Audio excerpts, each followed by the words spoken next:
धिंग कांड के बाद नौगांव से ऊपरी असम में मछली नहीं भेजने के नौगांव मीन संस्था के हुंकार पर सीएम हेमंत विश्व शर्मा ने पहली बार प्रतिक्रिया दी है। उन्होंने कहा कि यूरिया के इस्तेमाल से उत्पादित मछलियां खाने से कई लोग विभिन्न बीमारियों से ग्रस्त हो जाते हैं। उजनी असमत बा नौगांवत धिंगर धर्षण कांड केन्द्र करी किछु परिघटना और घड़ी घटनार प्रवाहर सृष्टि होइसिल। नौगांवर एकांश व्यवसायीये कले जे आमी उजनीत माछ नपठाओ, आमी स्वास्थ्यसन्मत माछ आमी खाब लागे।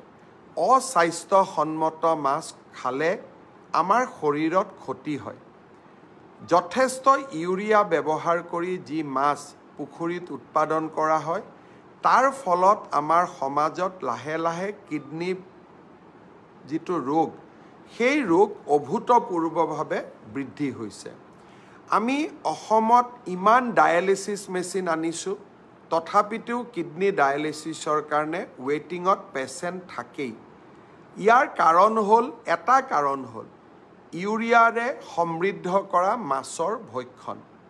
जदि नगाँवर परा माछ नाजाय उजनी असमत जदि आमी थलुवाभावे माछ उत्पादन करिब पारो इ राजनैतिक अर्थनैतिक कथाक बाद दिও स्वास्थ्यर क्षेत्रत इ एक पॉजिटिव प्रभाव पेलाब। इधर नौगांव जिले के विभिन्न इलाकों में आज मीन विभाग ने अभियान चलाया। ऊपरी असम के विभिन्न दल संगठनों ने आरोप लगाया था कि मीन पालक फिशरी में यूरिया का इस्तेमाल कर रहे हैं। इन शिकायतों को ध्यान में रखते हुए मीन विभाग ने यह अभियान चलाया है। विभाग ने जूरिया, दगाव, गदाईमाड़ी, मेलेका धिंग की विभिन्न फिशरी में अभियान चलाकर मछलियों का निरीक्षण किया और फिशरी के पानी का नमूना भी संग्रह किया।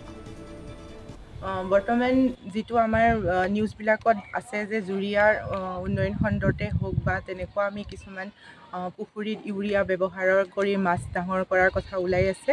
গতিকে আমি চাবলৈ আহিলো আজি ইনস্পেকশনৰ কাৰণে আৰু গোটেই যিমান পুখুৰীৰ আমি ঘূৰিলো দগাঁও এৰিয়াৰ পৰা ধৰি গুজুৰিয়া বজাৰলৈকে তাত যিমানবোৰ বস্তা আছে পুখুৰীবিলাকত এতিয়ালৈকে মই তেনেকুৱা ইউৰিয়া তেনেকুৱা একো ধৰণৰ মই বস্তা উলিয়াবগে পৰা নাই আৰু যিমানকেইটা পুখুৰী বা যিমানখিনি এৰিয়াত তেনেকুৱা পলিউটেড ৱাটাৰ দেখা যেন পাইছোঁ তাতে আমি ৱাটাৰ চেম্পল কালেকশ্যন কৰিছোঁ আৰু সেইটো আমি তাতে লেবৰেটৰী টেষ্টিং কৰি জনাম যে তাতে আমাৰ মাছটো খাবৰ কাৰণে যোগ্য হয় নে নহয়।